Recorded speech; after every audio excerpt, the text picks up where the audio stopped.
Assalamualaikum warahmatullahi wabarakatuh. Halo sobat setia Fakta Kehidupan.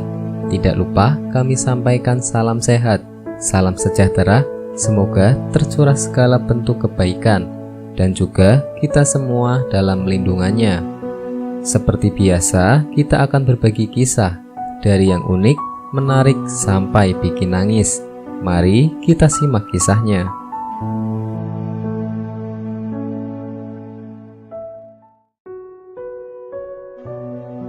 Kisah nyata. Merinding, setiap hari kuburan berteriak.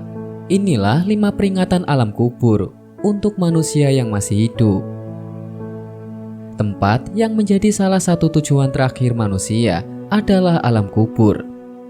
Setiap muslim maupun non-muslim akan kembali ke Maha Sang Pencipta langit dan bumi. Mereka akan tinggal di alam kubur setelah kematiannya di dunia. Alam kubur setiap hari ada peringatan untuk manusia yang masih hidup agar selalu menjalankan perintah Allah Subhanahu wa Ta'ala.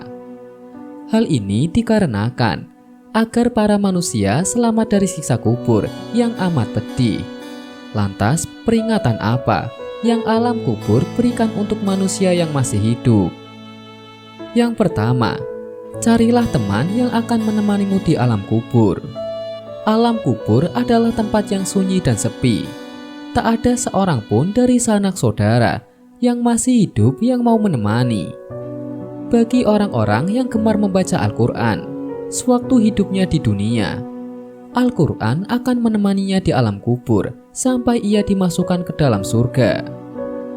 Dalam suatu riwayat yang diceritakan oleh Al-Bazar dalam kitab Laili Musnunah menjelaskan bahwa jika seseorang meninggal dunia, ketika orang-orang sibuk dengan kain kafan dan melakukan segala persiapan untuk mengukurannya di rumah, tiba-tiba datang seorang yang sangat tampan berdiri di kepala mayat.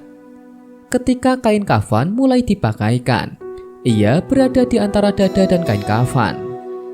Setelah dikuburkan dan orang-orang mulai meninggalkannya, maka datang 2 malaikat, yaitu malaikat Munkar dan Nakir, untuk menanyakan amal perbuatan si mayit semasa hidup di dunia.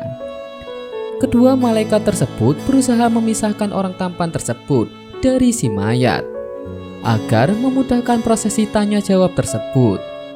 Tetapi si tampan itu berkata, "Ia adalah sahabat karibku, dalam keadaan bagaimanapun aku tidak akan meninggalkannya. Jika kalian ditugaskan untuk bertanya kepadanya, lakukanlah pekerjaan kalian. Aku tidak akan berpisah dari orang ini," sehingga ia dimasukkan ke dalam surga. Kemudian si tampan itu berkata kepada si mayit, "Aku adalah Al-Quran yang terkadang kamu baca dengan suara yang keras dan terkadang kamu baca dengan suara yang perlahan. Jangan khawatir. Setelah menghadapi pertanyaan Munkar dan Nakir ini, engkau tidak akan mengalami kesulitan." Subhanallah. Yang kedua, carilah penerangan yang akan menerangimu di alam kubur. Ada banyak hal yang dapat dilakukan untuk mendapatkan penerangan di alam kubur kelak. Salah satunya adalah dengan mengerjakan sholat. Hal ini sebagaimana dijelaskan dalam sebuah hadis. Sholat adalah cahaya, sedekah merupakan bukti nyata, sabar itu sinar, dan Al-Quran adalah pembelamu dan penuntunmu. Hadis riwayat Muslim. Yang ketiga, carilah alas tidur untuk alasmu di alam kubur. Amal soleh dan kebaikan-kebaikan yang dilakukan selama hidup di dunia nantinya akan menjadi alas tidur bagi mayit di alam kubur. Salah satu amal soleh itu adalah membaca Al-Quran. Selain akan menjadi teman di alam kubur, Al-Quran akan memberikan alas tidur bagi si mayit kelak di alam kubur. Hal ini sebagaimana disampaikan oleh Al-Bazar dalam kitab Lailul Musnunah. Ia menjelaskan bahwa kelak Al-Quran akan menghamparkan tempat tidur dan permadani sutra yang penuh dengan kasturi dan ma'ilala. Yang keempat, bawalah racun dari bumi untuk membunuh ular.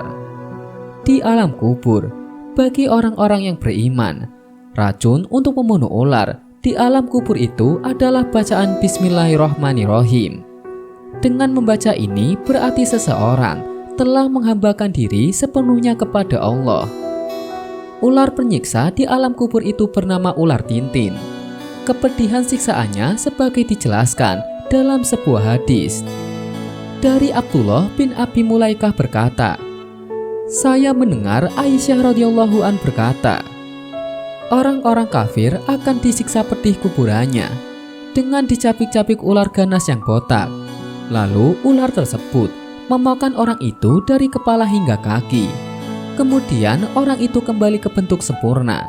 Setelah itu dimakan lagi orang itu dari arah kaki sampai kepalanya. Lalu orang itu kembali ke bentuk sempurna. Lalu ular itu memakan lagi orang tersebut dari arah kepala hingga sampai kakinya. Begitu seterusnya. Hadis riwayat Ibnu Abi Syaibah. Yang kelima, memperbanyak kalimat tauhid. Dengan memperbanyak kalimat tauhid, la ilaha illallah, Muhammad Rasulullah, merasapi dan memahami maknanya, maka hal itu dapat mempermudah mayit dalam menjawab pertanyaan malaikat di alam kubur. Hal ini karena kalimat tersebut merupakan zikir yang paling utama. Barang siapa yang akhir hayatnya mengucapkan kalimat tauhid, maka mendapatkan jaminan surga. Sebagaimana dijelaskan dalam sebuah hadis dari Jabir bin Abdullah, ia berkata, aku mendengar Rasulullah Shallallahu Alaihi Wasallam bersabda, zikir yang paling utama adalah la ilaha illallah, dan doa yang paling utama adalah alhamdulillah. Hadis riwayat Tirmizi. Semoga kisah di atas bisa menjadi pelajaran kita semua. Sekian, wallahu a'lam bishawab.